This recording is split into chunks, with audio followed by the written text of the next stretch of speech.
We are here with Inspector General Lucy Lang. Thank you so much for showing us this on such a big night for you guys. Take me through the exhibit here that's sort of surrounding the topic that we're going to talk about. Well, thank you, Tom, for caring about oversight and the important legacy of oversight in American history, but also in New York history. Tomorrow we'll be celebrating the 40th anniversary of the founding of the offices of the New York Inspector General by executive order under Governor Mario Cuomo. And I'm very pleased that we have the original documents from the New York State Archives that establish our office by executive order. But then going back 200 years and change from then, we also have on loan from Parks and Historic Preservation original materials that they have associated with America's first Inspector General, the Baron von Steuben, who is credited with turning the ragtag Revolutionary Army around at the Valley of Forge and for helping us ultimately win the war. So we have here the book that the Baron crafted that includes the rules and regulations for the military that assisted in those military wins, and that actually forms the backbone of the rules still followed by the American military today. Wow, that's incredible.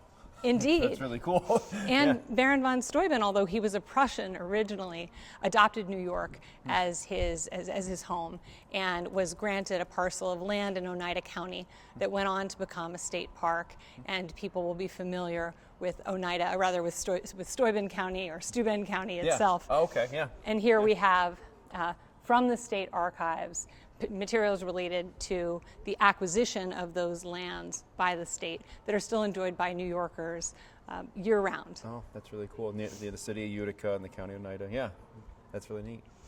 So tonight we'll be bringing together experts in areas of oversight from the state, local, and federal.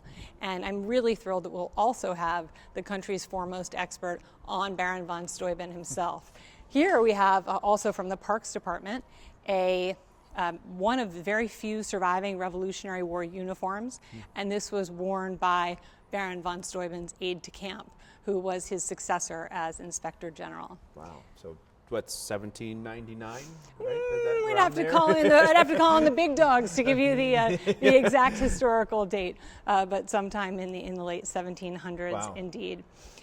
We'll be joined by Paul Lockhart, who wrote the book, as they say, on Baron von Steuben, by Mark Lee Greenblatt, who served as the Inspector General for the Department of the Interior for a number of years before he was fired in President Trump's Friday Night Massacre on his first Friday night in office just a year ago this past weekend.